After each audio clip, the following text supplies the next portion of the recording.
Pardon the interruption, but I'm Mike Tony. LeBron James gave my son his wristband after last night's win. He's going to treasure that forever. I'm Tony Kornheiser. Put it on eBay, Matty. Don't tell him Sell that. it. Shut up. Sell it. Don't listen to Uncle Tony. He didn't know anything. You can prove it because it's out on their Instagram. Cleveland showed that on their Instagram. This is definitive proof that these are the wristbands. That's very nice. Your kid Authentication. Your kid could make college money. He wouldn't have to go to Northwestern. You really want to suggest that on national TV? Huh? You want to start like Christmas week, Hanukkah? You want to go there? Huh? Welcome to PTI, boys and girls. In today's episode, the Cowboys get a break. The Seahawks take a big L. Huge. And Jerry Richardson puts the Panthers up for sale. But we begin today with the best and most meaningful game in the NFL so far, New England and Pittsburgh. The last 3 minutes of that game are the greatest the NFL has to offer. Perhaps the most important play of the game was the reversal of the apparent go-ahead touchdown pass to Jesse James because James did not control the ball as he hit the ground in the end zone. Wilbon, are you at peace with that call? No, I'm not at peace with any of the calls where the league can't decide what a catch is. A league that's nearly 100 years old and can decide whether to use the greatest things that technology has to offer or go Flintstone. It still can't determine what a catch is. There's three things you need in football: a throw, a run with the ball, or a catch. And they can't get it right. It was a great game. Yeah. And Pittsburgh did some bonehead things after that. First and second and third down. What are you doing?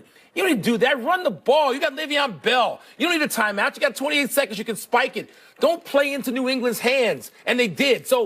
But I'm not at peace with any of the catch rulings yesterday, and starting with that one. I'm completely fine with it because it's the rule. You could assemble Change the 100 rule. Referees. That's a different thing. But it's not different. I'm not at peace with it. You want to change the rule, change the rule. it. It's been in there since Dez Bryant. They haven't changed it. I'm fine with the call. Pittsburgh still could have won that game. They could have. Okay, but Ben Roethlisberger went to a little bit of trickeration. Yeah, I had company in my house. I'm still watching the game. They are sitting at the table. And suddenly everybody in the house hears this. Oh, my God, it's Seattle. It's Seattle. One more time, because that's the interception. The Super Bowl. Now it's 5-0. The last five games.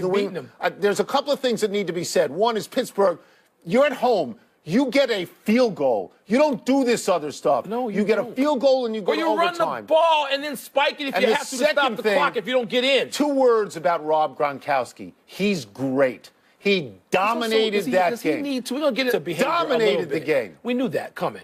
They middle lost, of the field, they lost no in Ryan Miami. Shazier. That's right. We thought that could happen. That's right. Gronk has to behave badly. I want to see this again. What is that? I want to see this in the doing? playoffs. This was, by the way, the highest-rated NFL game all year. I want to see this in the playoffs because it's going to be absolutely thrilling. No, and I hope Antonio Brown is not healthy. Be thrilling. Why? Because the Patriots will beat their brains out. You know what the Steelers seem? They seem a little flawed because the same sort of intellect that characterizes the New England play decade after decade, the last 20 years, it characterizes the Steelers' play even more decades. But that team now seems to do dumb things, and I don't know why that is. Because they're a smart team. They've proven it over. They got 2 Super Bowls, some of these people. What are they doing? I want to see it again. You know what? It'll be a blowout if it happens the next time. Blowout. Okay. Even Tony Dungy, a former Steeler, when Rodney Harrison, a former Patriot, tried to say, oh, yeah, Pittsburgh can win that game, Tony said, no, they can't. He's right. There's so much NFL drama to get to, like in Oakland, where the Raiders might have lost a game on a first down mark determined by a folded index card, unable apparently to determine whether the nose of the ball actually reached the yard marker.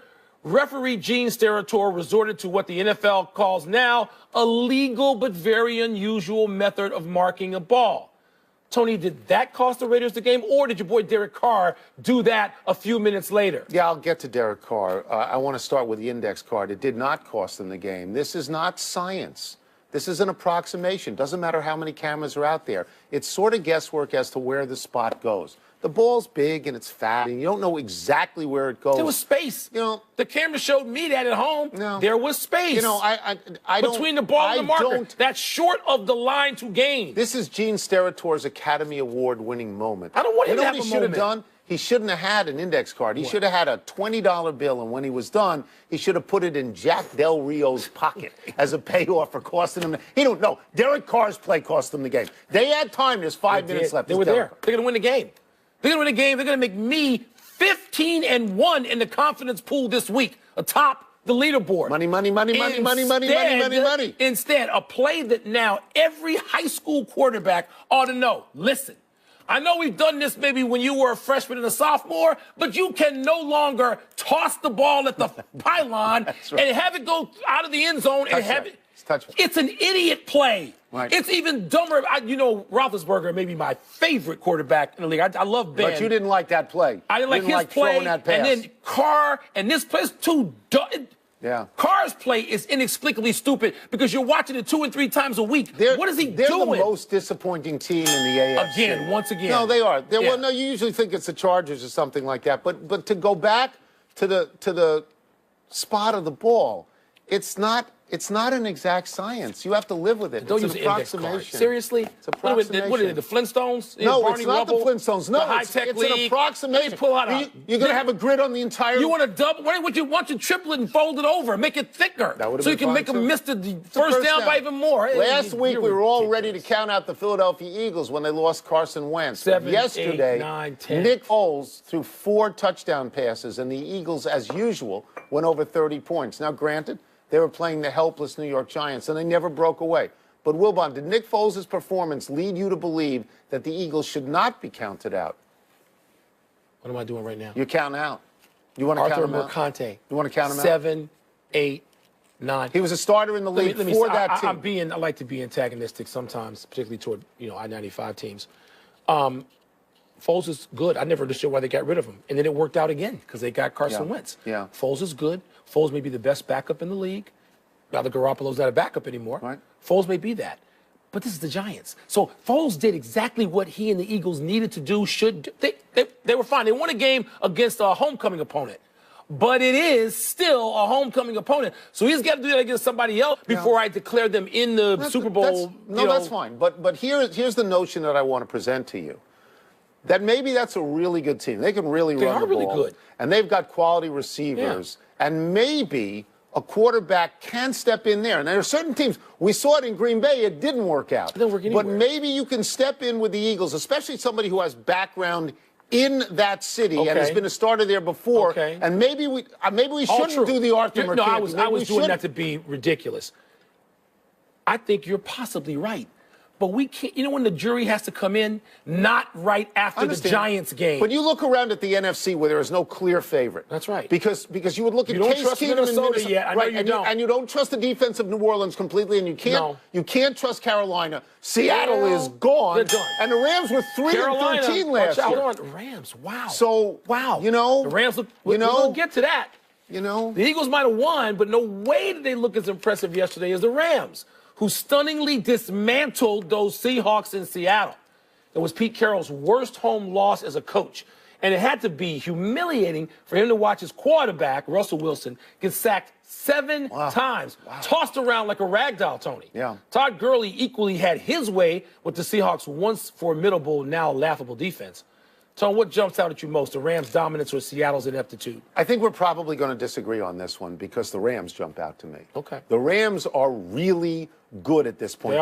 Seattle is known for its defense. The Rams would run a reverse, and then the Rams would run a screen pass, and Seattle was woefully slow and didn't know what was going on. Second and third team guys. 34-0 at the half. I mean, to me, the Rams are a wonderment to me. They are. And everything you said, yes, check. The story is the Seattle Seahawks are done. Talk about wanting to count somebody out. 7, 8, 9, boom, bell, go to your corner, get your cut man. They got to start over. They're done. Because you can't just say, okay, when Richard Sherman comes back, you can't just do the whole list of when somebody comes back. On the offensive side of the ball, they've been living on Russell Wilson, who played miraculously for like 3 quarters of the season. Last 2 games, and now he's out. He's not the MVP. He's got entire defenses saying, they stink. We're not going to let him beat us. Let me go over this, though. Because the Rams were 3-13 last year. Yeah. Jared Goff was considered a tremendous bust last year. Todd Gurley had a bad year last year. Todd Gurley now has, and I go to the glasses, he's got 17 touchdowns. Yeah. Jared Goff, the bust, has 24 touchdown passes and only 7 picks. Coaching. They are coaching. Bing. Okay? Coaching. It is Sean McVay and it is Wade Phillips. Yeah. And if you're the Redskins, do you ever say to yourself, how do we, I know he's young, No, how do we let this guy go? Because every club what if he's special? Well, no, there's no what if. He's proving that now before our eyes. It's coaching. We don't say that a lot. Well, not lately. It's because we got crazy moves. By the way, in that earlier segment, it's like I blame Ben Roethlisberger for the whole thing. I don't want to do that. What is that play being called for? Why are they calling that with Le'Veon Bell? You don't have your best receiver. Your best receiver is getting his calf checked in the hospital. We love Mike Tomlin, do we not? We do. Is that not coaching somewhere? Offensive coordinator, Haley, whoever. Unless that came from the quarterback himself and said, let's go. I can't believe it. After publication of an article in Sports Illustrated detailing questionable behavior, which resulted in multiple secret payments to employees, Jerry Richardson announced last night he would sell the Carolina Panthers after this season concludes. Wilbon, what does this mean for the team and the league? Tony, I don't know. I'm not looking big picture here. I'm looking smaller picture. This reminds me of the clown out at the Clippers a few years ago that had to be bumped aside. Donald Sterling. This reminds me of that, even if it's not as severe as that. It's spectacularly crash landed as that. There are elements of it. And I don't know what it means. It means that he's going to make $2 billion because he bought it for $200 million. He's going to sell it for $2 billion. So I don't care about that. And the league's going to have another owner in March right now, so I don't care about them. I'm thinking about the employees who had to endure whatever they had to endure. I'm wondering what exactly it is he said of a racial nature that would cause a scout to successfully get money, sue him, and win. And there's elements here where you go, really? I mean, Jerry Richardson, like how long did people know about behavior that should have been checked? So the first thing I thought of about this was I did think of Adam Silver and Donald Sterling, and I thought that in this particular case, the league stepped right in. Because who does the league want to be an owner? A former player. Of course they want a former player to be an owner. Yeah. And I believe, and I will bet this, that they went to Jerry Richardson very quickly and said, we're going to let you walk out of here. And we're going to let you make money on this deal, but you have to walk now because we absolutely cannot have this. In terms of what it means to the league, they bring in another owner, they're fine. Maybe Michael Jordan sells the basketball team, buys the football team. I don't know. In terms of what it means to the team, it doesn't mean as much as if Cam Newton has a good day. I mean, owners actually hurt teams more than they help teams because they think they know more than everybody. There was an emotional nature when Cam Newton had to answer that for the second time. They said, hold on. I'm being presented with things here, asking questions that I can't. I don't know anything about. And I thought he handled that so well. I don't know anything. By the way, you mentioned the ex-player of part of this, George Halas, and this guy. They're the only two, right? That's what you want. Two people in the history of the NFL. Let's take a break. Coming up, can the Packers put their loss on the return of Aaron Rodgers? And is it too soon to say the 49ers have